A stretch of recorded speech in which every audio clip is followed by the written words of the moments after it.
Il y a des développements dans les négociations entre les États-Unis et la Russie. Que Zelensky le veuille ou non, les États-Unis gèrent le conflit russo-ukrainien à leur manière. Le 11 avril, Poutine a rencontré à Saint-Pétersbourg l'envoyé spécial de Trump, Vitekov. La réunion à huis clos a duré 4 heures. D'après les détails des négociations rendues publiques par les médias, tout d'abord, Trump souhaite mettre fin au conflit russo-ukrainien. Cependant, les conditions posées par Poutine, selon les médias russes, exigent que les États-Unis reconnaissent la souveraineté de la Russie sur l'est de l'Ukraine, y compris Luhansk, Donetsk, Zaporijia et Kherson.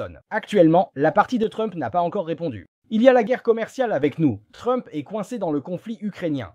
Le département d'État américain a accepté la démission de l'ambassadrice en Ukraine, Bridget Brink. À Bruxelles, le ministre britannique de la Défense, Healey, a déclaré que le Royaume-Uni fournirait une aide militaire record de 4,5 milliards de livres sterling à l'Ukraine.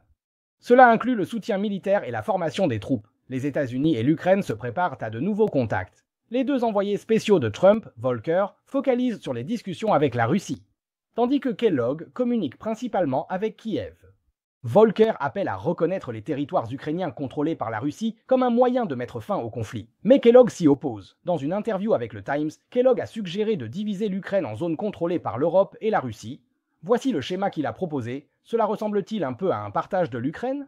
Il a déclaré que le Royaume-Uni et la France pourraient diriger une force militaire occidentale stationnée à l'ouest du Dniepr.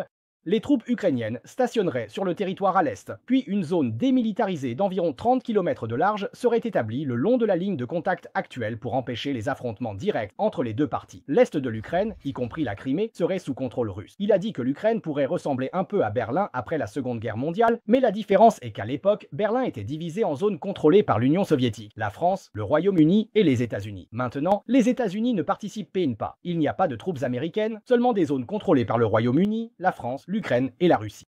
En raison de la controverse suscitée par ses propos, il a ensuite clarifié sur son réseau social que les médias avaient déformé ses propos et qu'il ne voulait pas diviser l'Ukraine. Ce qu'il voulait dire, c'est que les forces de maintien de la paix après le cessez-le-feu sont là pour préserver la souveraineté de l'Ukraine. La raison pour laquelle il a discuté de la division était de clarifier les zones de responsabilité des alliés. Il a dit qu'il n'y avait pas les États-Unis dans cet allié, et la division des forces britanniques et françaises n'est pas destinée à établir une zone d'influence comme Berlin en Ukraine, mais que ce soit une division ou un stationnement de troupes, selon sa logique, géographiquement, cela divise l'Ukraine en deux, le long du Dniepr, du nord au sud. En même temps, ce plan confirme indirectement la reconnaissance par les États-Unis de l'occupation territoriale par la Russie, car la Russie peut y stationner des troupes. Il faut savoir que l'Allemagne nazie a été occupée après sa reddition. L'Ukraine n'a pas capitulé, mais on lui demande d'accepter le stationnement de troupes. Kellogg ne considère pas Kiev comme étranger. Comment l'Ukraine pourrait-elle accepter un tel stationnement de troupes? Les 1 et 2 avril, les médias japonais, russes et ukrainiens ont rapporté que l'armée russe avait abattu un avion de chasse F-16, confirmé par la BBC. Selon des sources, le F-16 piloté par Pavlo Ivanov, âgé de 26 ans, a été touché par un missile. L'armée russe a tiré 3 missiles sur cet F-16 et l'avion a été touché soit par un missile guidé de défense aérienne lancé par le système de défense solaire S-400, soit par un missile RR-R-37. Selon les renseignements ukrainiens, à 11h20 heure locale le 12, alors qu'il survolait la frontière de la région de Soumy pour larguer des bombes aériennes sur l'armée russe, cet F-16 a été pris pour cible par les forces de défense aérienne russes. Il est dit qu'à 11h35, la partie ukrainienne a également capturé des images du lancement d'un missile de défense aérienne S-400.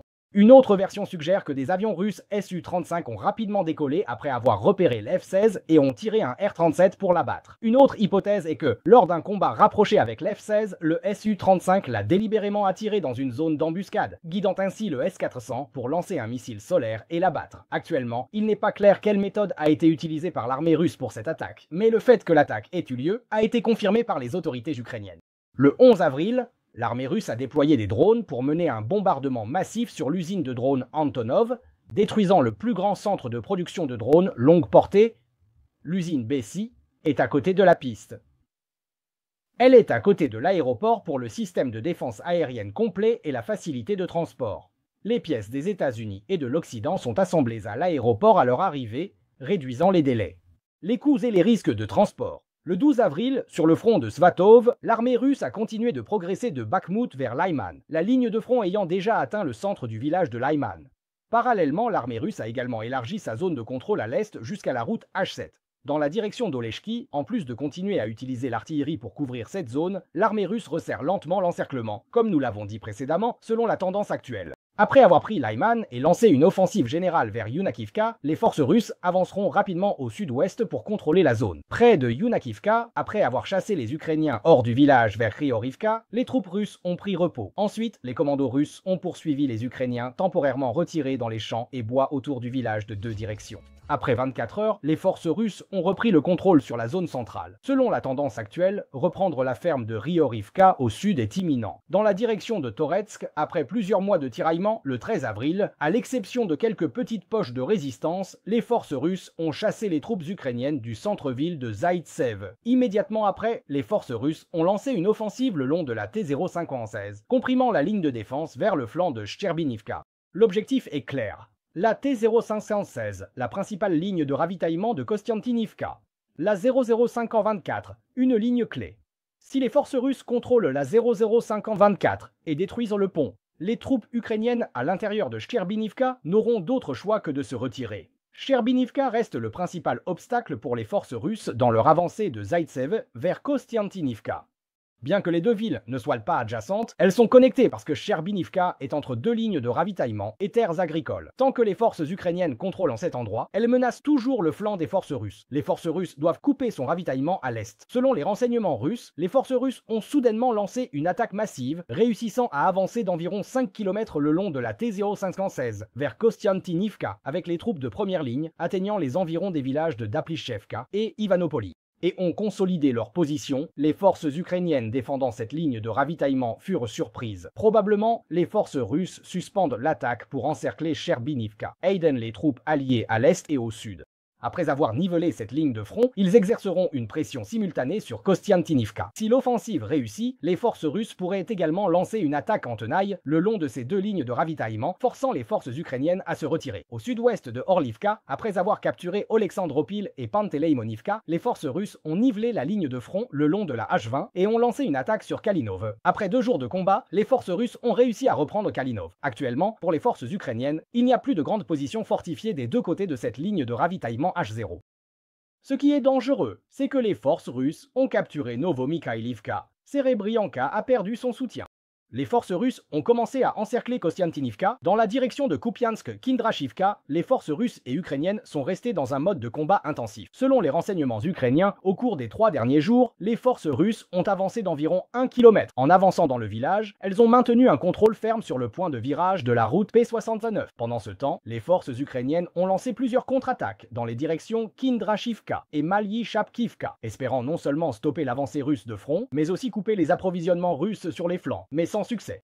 La raison principale est qu'après avoir pris le contrôle des hauteurs à l'est de la route, les forces russes ont toujours occupé une position tactique dominante. Cela a conduit à ce que presque tous les mouvements des forces ukrainiennes soient dans le champ de couverture des drones et de l'artillerie russe. Parallèlement, les forces russes ont lancé une attaque simulée sur Kushkivka depuis la ligne Zapadny vers Dvorishna, ce qui a objectivement dilué l'intensité de l'offensive ukrainienne dans la direction de Kupiansk. À mesure que l'ampleur des combats s'accroît pour faire face à l'offensive de printemps et d'été lancée par les forces russes sur l'ensemble du front, l'état-major général ukrainien se prépare d'urgence à des combats de plus grande envergure. Sur la base de l'état actuel de la ligne de front, l'état-major général ukrainien a jugé. L'étape suivante de l'offensive des forces russes se concentrera sur la ligne de Krasny Liman à Krasnaya Poliana, mais l'Institut américain de l'étude de la guerre estime que la direction principale de l'offensive russe reste sur la ligne de Dnieper-Novopavlivka à Girzinsk. Après avoir résisté à la contre-attaque des forces ukrainiennes, les forces russes ont repris leur offensive en direction de Novopavlivka. Selon les renseignements ukrainiens, après 24 heures de combat les 1er et 2 avril, les forces russes ont pris Kotlyarivka et Troïtskoye.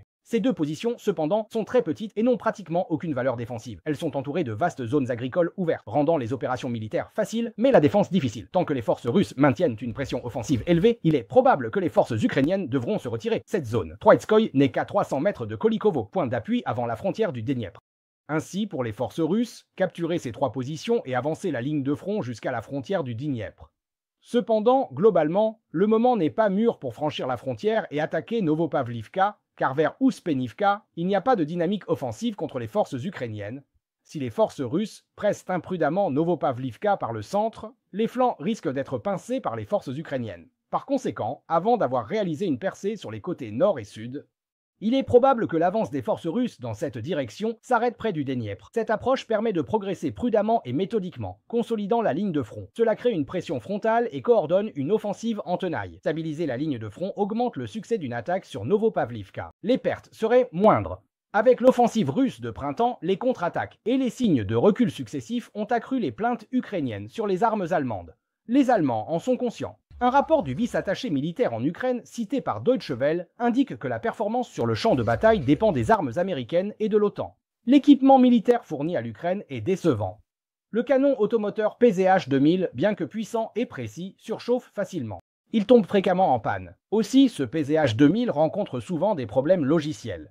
Dans des conditions difficiles comme le vent, le sable, la pluie ou la neige, il ne peut pas démarrer, réduisant sa capacité d'adaptation. Les soldats ukrainiens opèrent souvent sans chaussures. Réparer le Léopard 2A6 coûte cher et il est irréparable en première ligne après une attaque de drone. Le Léopard 1A5, bien que facile à réparer, a un blindage mince et ne vaut pas la peine d'être réparé après une attaque.